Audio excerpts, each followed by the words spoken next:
Na última edição do J Mais ABC, mostramos a tragédia do edifício Wilton Paes de Almeida, no centro de São Paulo.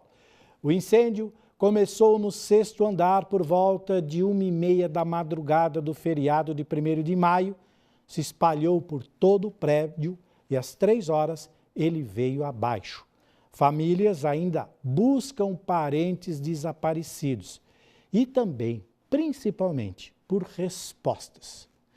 Para isso, está aqui em nosso estúdio, para explicar melhor o caso, o diretor da 3A, empresa de gestão de condomínios, Alexandre Isaías. Boa noite, Alexandre. Como vai? Tudo bem? Obrigado pelo convite. É um prazer tê-lo aqui. Obrigado, O assunto não é o dos melhores, tampouco o mais agradável. Não é confortável. Não é confortável, mas é um assunto que teria que vir à tona um dia, infelizmente veio depois de uma tragédia. Sem dúvida.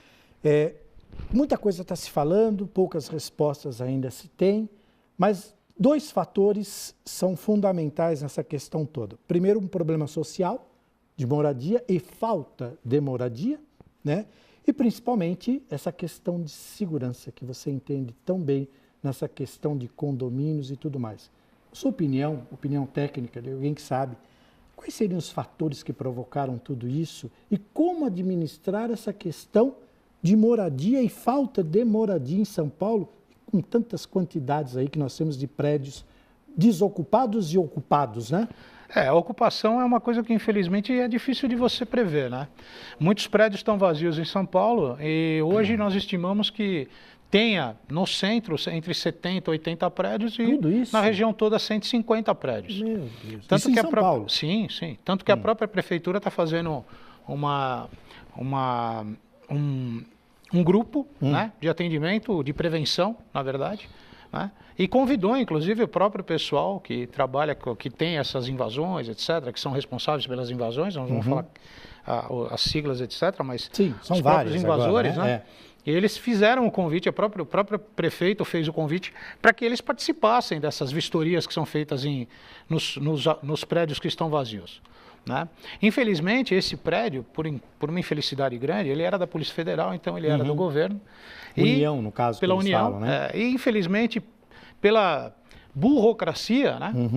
Isso se prolongou muito, né? Em 2014 houve uma vistoria, em 2010 teve uma vistoria, e nenhuma dessas vistorias foram colocadas como vistorias claras. Todas elas impedindo o funcionamento, a moradia, enfim, mesmo porque aquele prédio não era destinado à moradia, era um prédio de escritórios, né? Então, a partir desse momento, houve a invasão, né, desse grupo e, como você vê em todos os outros telejornais que aconteceram e tal, se pagava até um aluguel para isso, né? Que é uma coisa absurda, né? Uma coisa absurda. E viviam em condições precárias de miséria e os aluguéis vinham de 150 a 400 reais. Pois é. O que acontece ali, Gil? Infelizmente, as instalações são precárias. Sim. Eles tiravam energia de um poste próximo, né? Foi falado num semáforo, né? E essa energia vinha para o prédio clandestinamente, é óbvio, e aí você sabe que existem ramificações, né? Passa um cabo com um fio aqui e 200 fios emendados naquele fio. Então isso dá uma sobrecarga elétrica, que é um fato, e como hoje houve o laudo, né? Inclusive informado a todos, que foi uma tomada. Bom, o capitão Palumbo, que é expert nessa área, né, no bombeiro, etc., ele é uma pessoa sensacional, muito inteligente nessa área, ele custa afirmar que foi o fato dessa tomada, né? E está sendo vistoriado outras formas, né, como botijão de gás, etc., etc., porque tinha muito material combustível, né? Se você vê, ontem teve uma matéria numa outra rede de televisão, que inclusive demonstrava alguns hidrantes sem mangueira, sem nada. Quer dizer, é um absurdo, né?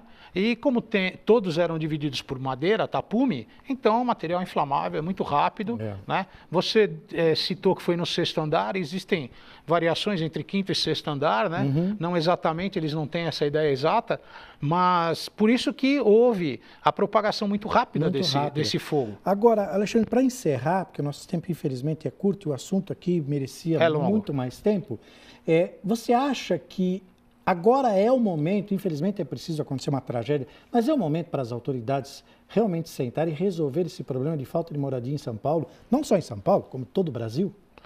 Meu amigo, eu digo uma coisa para você, Gil. Infelizmente, o Brasil está passando por uma situação muito difícil e precária. Todo mundo sabe disso porque o Brasil realmente está bem difícil. Os governantes que nós achávamos que eram governantes que nós votamos, enfim, etc., nos deixaram na mão, sim, infelizmente. Agora, eu acho, sim, que existe a possibilidade, como existem muitas pessoas boas, eu acho que existe, sim, a possibilidade de se ver melhor, com mais carinho, esse tipo de coisa.